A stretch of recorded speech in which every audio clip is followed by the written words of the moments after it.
Hello everybody, welcome back to Sounds of Her Love. Let's go ahead and continue. Oh, Carrie, sit down. I'll get dinner prepared for us.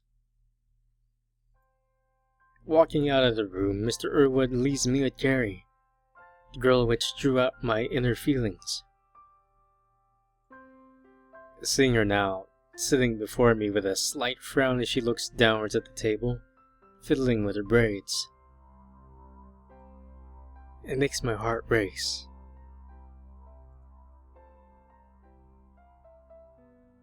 Mr. Irwood soon comes back into the room carrying plates topped with dinner. Carrie and I still sit in silence, each of us taking occasional glances towards the other without being directly bothered by it. As Carrie's father places a plate in front of me, the smell itself is enough to signal the quality of it. Last time his dinner was actually quite enjoyable, like Carrie said. Smells nice. I knew you'd like his cooking. Breaking the wall between us, Carrie finally speaks up. Her face though is still masked by sadness, possibly due to the events of what had happened the first time I tried her father's cooking. Unbeknownst to her though, it seems things are going to work out in the end. Mr. Irwood sits at his own seat and the three of us tuck into our meals, in between conversation at least. So, how did you two meet anyway? I don't think you ever told me, Carrie.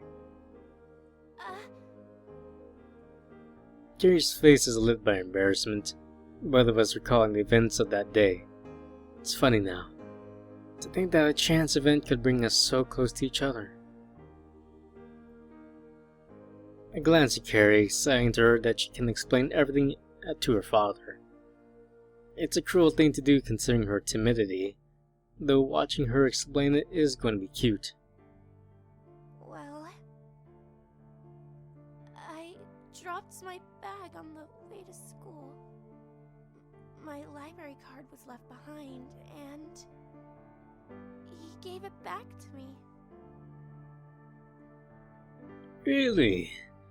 That's an odd way to meet someone. Mr. Irwood laughs as Carrie's face increasingly reddens. There are, of course, more details to it than that.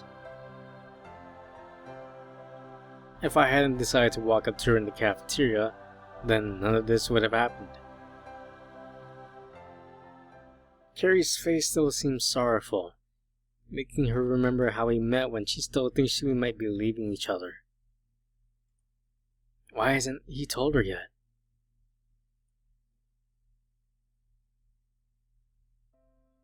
The ongoing stream of time flows forward, the three of us having finished our meals and the clock itself reflecting how long I've actually stayed here. I'd even tell my family where I'd be, so they're probably going to be either angry or inquisitive. I doubt any of them would actually be worried about where I am. I think it's getting a bit late. Yeah, I wouldn't want to keep you here for too long. It's been good to speak to you, Far. I think Carrie should walk you to the door. I'll say my goodbyes here. Okay. Thanks for the meal, Mr. Irwood. My pleasure.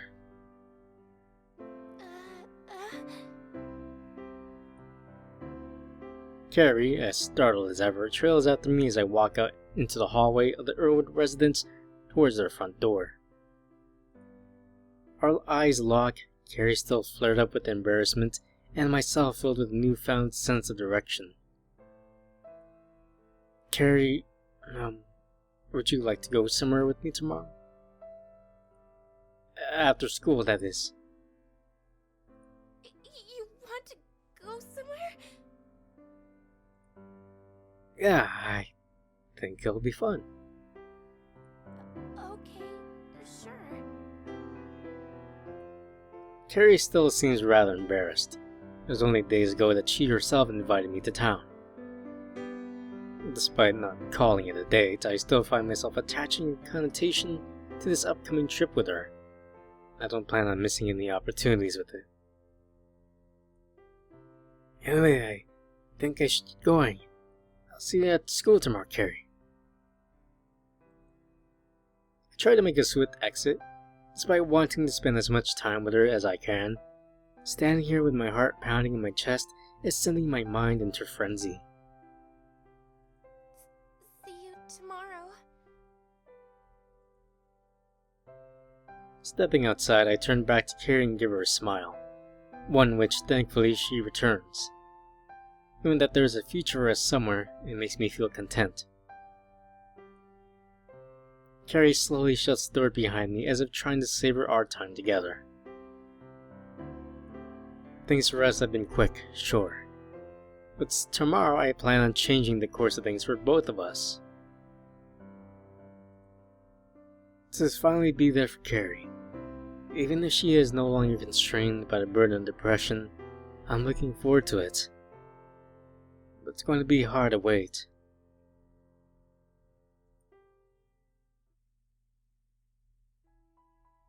The sounds of birds chirping wake me up earlier than I expect to. My new alarm clock is quite good in that sense, but I find that I want to wake up as early as possible. It gives me time to get myself ready for another day, with today in particular being of enough importance for me to want to experience it. Today, a day which would have otherwise been a plain and generic day, is the day I take Carrie out on a date. Even though I never called it that, that's what it seems like. Her father even told me to take her out on one, so in a way, I feel it is. More importantly, this is the day I'll tell Carrie my feelings, the ones which I've had for a while, all without realizing them. Now though, whenever I think about her, my heart races, energized by my passion, my desire to be with her. It's a strange feeling, one which I've never had before, but I embrace it. After taking the time to freshen myself up, which involves the usual morning routine of a shower and teeth cleaning, I make my way downstairs to have breakfast. So far, these are things I would normally do. They're unlikely to change as well. However, the only notable difference today is the keen smile I keep on my face as I continue to feel a rush of emotion. In the dining room, as you'd expect, my family are sat around the table. Well, my mother and father at least. Unsurprisingly, my sister is still either in bed or slowly waking up. Joining my parents at the table, I reflect on the situations Carrie had found herself in. She may not be able to experience having both parents with her, but now she can finally stop worrying about leaving one for the other, especially when she doesn't even like her mother. I still don't know whether her father has told her yet, though I should be able to tell her when I see her, a sight I look forward to. What are you so happy about, son? Isn't he allowed to be happy? Why do you have to question him? I'm not questioning him, woman. I'm just asking why he's so cheerful. But that is questioning me. Still, I feel as if I should answer him. I don't mind telling him why I'm happy, just as long as I don't have to be specific about it. I'm going out later. Instead of intensely badgering me for more information, my father refrains and provides me with a quick stare before giving me a small smile. Alright, son. Strange. Is it because I told him I was going to Carrie's house the other day? I don't know. That would give him a good reason not to ask me whether I was going with the girl, if he already assumes that I will be. Neither of us continued speaking, giving the opportunity for my sister to rather abruptly sit down beside me. As expected, it looks as if she's had a bad day already. Her lethargy is all too apparent, as it contrasts with my upbeat mood. She really doesn't do well in the mornings. What time is it? Looking at my watch, I realize it's about time I left. Even though my sister goes to the same school, I find myself leaving earlier than her most days. Of course, I've even had my reason for doing so recently. It's almost 25 past. Shouldn't she be leaving then? Yeah, should be. Getting up, I grab my bag and head towards the door. My sister, still in her typical monotonous voice, calls out to me one last time. Tell the girl you're meeting I said hi. How does she know about Carrie? Still, I don't have time to question her. She does go to the same school as me, so it's more than likely that she's seen me hanging around with her. It's something I haven't thought about until now. See you later. Ignoring her request, I make my way out of the door. Despite being a bit late leaving, I should still get there on time. It's the emotional drive that's pushing me forward. My pounding heart, my anxiety, the light sweat on my brow as the morning sunlight meets my face. All these symptoms of my longing for Carrie, my love for her. I couldn't see her sooner. The late September sunlight shines down upon me as I stroll down the street with passion put into each step. It's autumn, though to me it still feels like summer. The frivolous attitude people can have towards the life really kicks in at this time of year. At least for students like us anyway. Since we follow Western curriculum, the school year had only started a few weeks ago. Nobody is really taking it seriously. To think I'd experienced this after returning from the summer break, being able to walk with a slight pang of nervousness as I go to meet the girl that I've grown to love.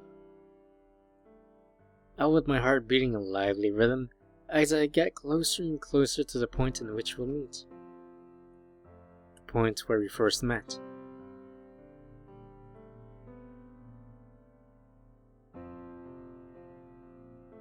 The continued walk brings Carrie into my sight, causing my heart to speed up as I watch her diligently play with her clothes as if trying to make herself appear presentable. Hold on, what, isn't your hair supposed to be braided? It's all flowing loose. And you got no glasses. One thing apparent is the distinct change of her style. Her hair, rather than being done in the cute braided manner I've become used to seeing, now flows downwards towards the floor, each strand glowing in the morning sun. The notable pair of glasses she wears seems to be missing as well. It's a striking contrast to how she normally looks, but it's not as if I haven't seen her like this before. The talk we had in her bedroom is all too memorable. As I approach her, Carrie looks towards me with a smile, rather than expressing surprise at my appearance. Something about her seems different, disregarding the obvious change in image. Good morning. How are you?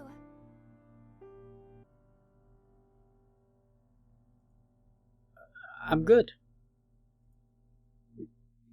You look nice, Carrie. I struggle with getting the words through my mouth, as Carrie stands right before me. It wasn't like this yesterday, but now that I know these feelings thoroughly, seeing her overwhelms me. Thank you. I wanted to try something different. Ending her sentence with a beam of happiness, Carrie looks towards me as she holds one arm with the other. It's almost as if she's nervous as well, both of us sharing the same feelings. Looking over her again, I realize that this look suits her as much as her braids it did. Admittedly, she did look cuter before, but today she seems just a little more mesmerizing. Maybe it's because of the affection I carry for her, but I know seeing her like this is something I will enjoy. That's if she keeps the look. One thing is on my mind though. How are you supposed to see without your glasses? Carrie blushes, looking down the floor in embarrassment. I'll wear them in school. It's just that I'm a little short-sighted is all. I can see fine. That's all that matters. Her final line sends a flood of emotions through my mind, causing me to feel flustered, an expression which connects the two of us. Carrie looks at me timidly, though I can feel something in her eyes. Is this the difference? Did he tell her? Shall we get going then? Yeah, let's go. The two of us walk side by side, something which we would not usually be doing. Now, however, I feel as if that bridge between us has gotten shorter and shorter. The days when Carrie was away, feeling sad, are now behind us. Her newfound happiness seems to give me enough of an indication that she now knows that she no longer needs to feel troubled, that she has a future here. Today, I plan on crossing that bridge, the bridge to her heart.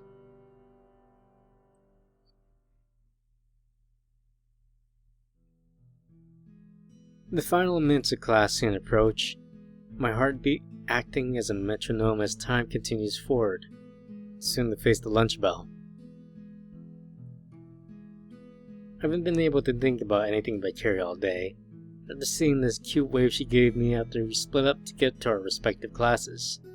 I've been dying to see her again. Upon hearing the chimes that marked the start of lunch, I stand up quickly enough to gain the attention of several classmates around me. I don't have time to be concerned about it though. The more time I spend here, the less I spend with Carrie.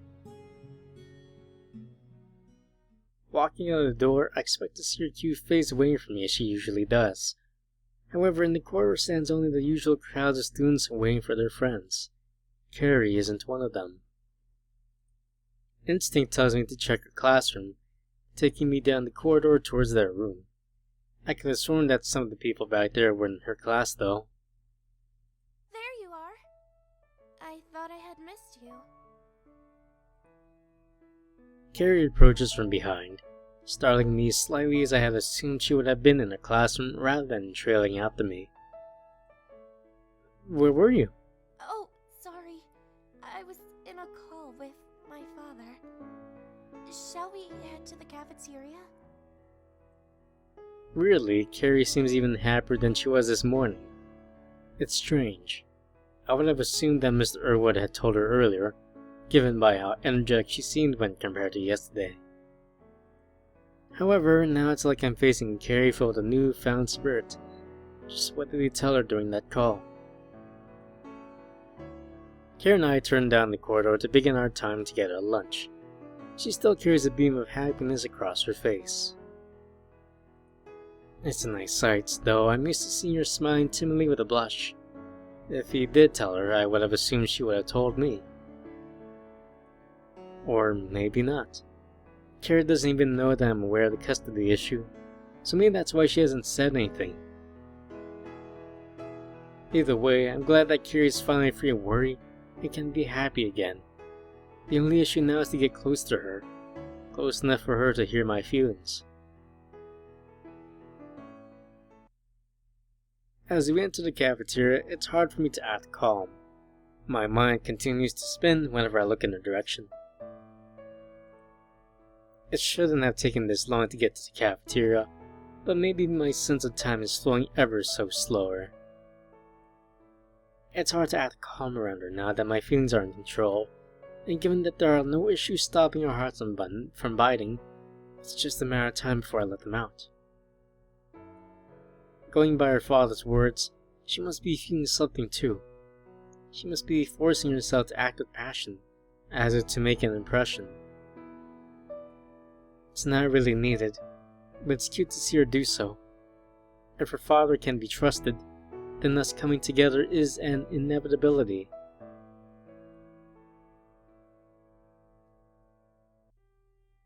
Eventually, school ends on a rather usual note. If it wasn't for my outing with Carrie, I would usually be feeling pretty apathetic at this point. During lunch, neither of us really spoke to the other, despite Carrie's prior confidence. I think inside both of us know that getting our feelings out is going to be a difficult task. Hopefully this date can provide the groundwork for us to forge our relationship. The school bell rings, pumping up the speed of my heart. I now face something I've wanted for a while, something I've longed for. Hopefully I can get it done effectively. Hopefully I can bring us together. Outside stands Carrie, waiting for me as usual with a slight blush on her face.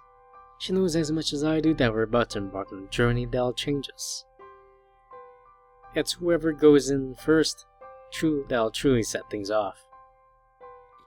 Shall we get going? Yeah. I never told her where I wanted to take her. All I said was, would you like to go somewhere with me? Hindsight tells me that choosing something for us to do, just to set an atmosphere, would have been a good idea. However, I think that neither of us really care that much. We just want to spend time together. Starting a slow pace through the corridor, I feel something grasp my hand. Did she really? Sorry! I got used to you taking me places like that. Oh.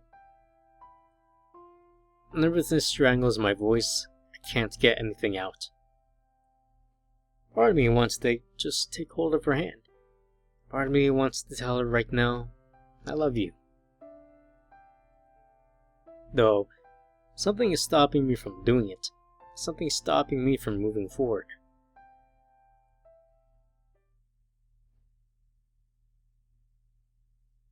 We arrive in the center of town together after spending a long period of journey, passively giving each other an occasional glance. An awkward but somehow enjoyable atmosphere, one that's always been between us. There's never been a moment where I haven't enjoyed spending time with her. It's just now that there's a lot more attention on that very aura that crosses between us and our hearts. The late afternoon sun provides a canopy of tranquility. The two of us remain silent as we look towards one another. I'd love to know what she's thinking right now. Can't be any different than what she's going through my mind. Carrie's the one to break the silence. Well, we're here. What should we do? Although I was the one to invite her out here, on the advice her father gave, I still have no idea as to what I should do with her. Anything that involves spending time with her, I'm bound to find pleasurable. Is there anything you wanted to do, Carrie? I think I just about managed to control the uneasiness in my voice. I just want to spend time with you. Both of us had come to the same conclusion. We really don't care what it is we do as long as we do it together. Carrie blushes at her own statement, causing me to feel a sense of warmth inside. This feeling is usually described as having butterflies in the stomach. They must be going pretty crazy then. Each second we spent together caused me to adore her more. A deep sense of affection flowing from the seed she had placed in my heart. Okay, should we go for a walk? Carrie nods her head, looking at me with a sense of emotion. Her eyes are fixed on me, though I can't deny mine being fixed on her. We start to walk again, making our way further into town. Carrie's golden hair flows down her back, ruffled around periodically by slight breezes passing. It makes her all the more attractive.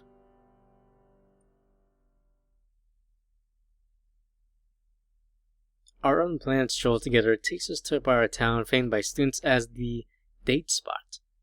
Numerous couples can be seen enjoying the view of the city. Instances of people falling in love. I want to tell you something. Carrie walks ahead of me. quickly turning back to face me with her reddened face. Instead of directing her eyes away as she normally would, she locks them with mine. I wanted to thank you for being there for me.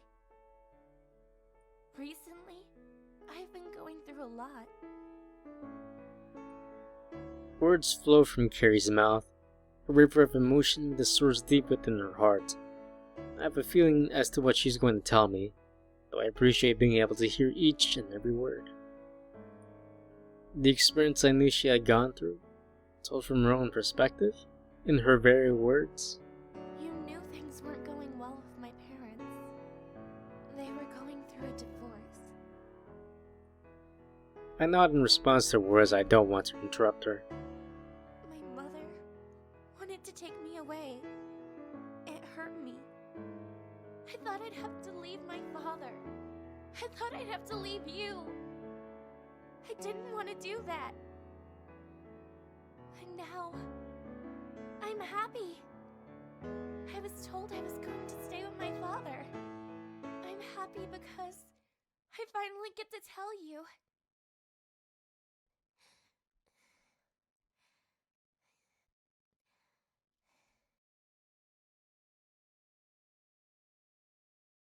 I love you!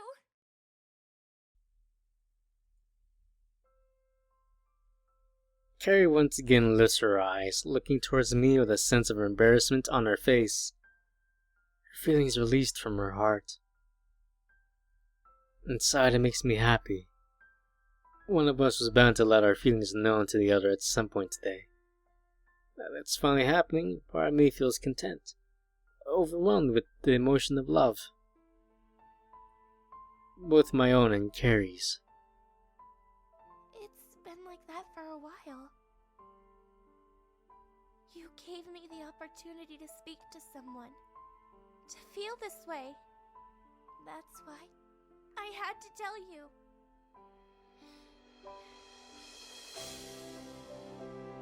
Carrie stands still, almost frozen, as she breathes heavily. I watch her tremble slightly. She continues looking in my direction, playing with the end of her hair as it rests down her side. A small gust causes her skirt to flap around, quickly pushed down by her left hand. Now that she's reached out to me, I feel as if time to do the same, to tell her how I feel. I'm happy, Carrie. Because, well, I love you too. Huh? Carrie looks up in surprise. Her face, still reddened, shines in the afternoon sun from where she had been sweating from nervousness. After spending time with you, I realized what it was, what I was looking for. I was able to find something in those moments. The moments I've enjoyed. That's why, Carrie, I want to thank you too. Both of us, here together, managed to become different people. Before, Carrie was a timid girl, her feelings, her thoughts locked inside because of bad experiences. Being bullied, her parents going through a divorce, all of it was painful for her. To think she still managed to find something in me, that's a wonderful feeling. On the other hand, before I met her, I was just a new transfer. Nobody really showed much of an interest in me. Meeting her gave me the chance to connect with someone, to change my outlook on life. That's why I'm glad I met her. I'm so happy. I can't believe it. Don't worry, you're not dreaming. Carrie smiles at me, a smile more than one of simple gratitude.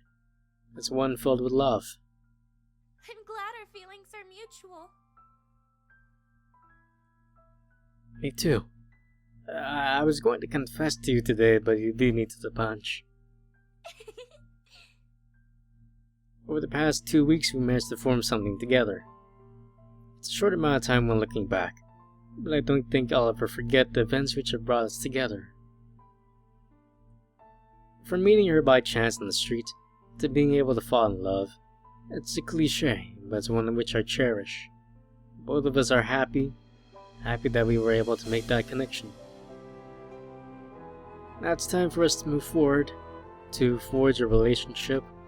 The events that trouble us are now in the past. Which we have to do now is clear. We have to be there for each other. An easy task considering how much we enjoy spending time together. In the end, we're glad that we're able to hear one another. The sounds of our love. The girl I love. Carrie.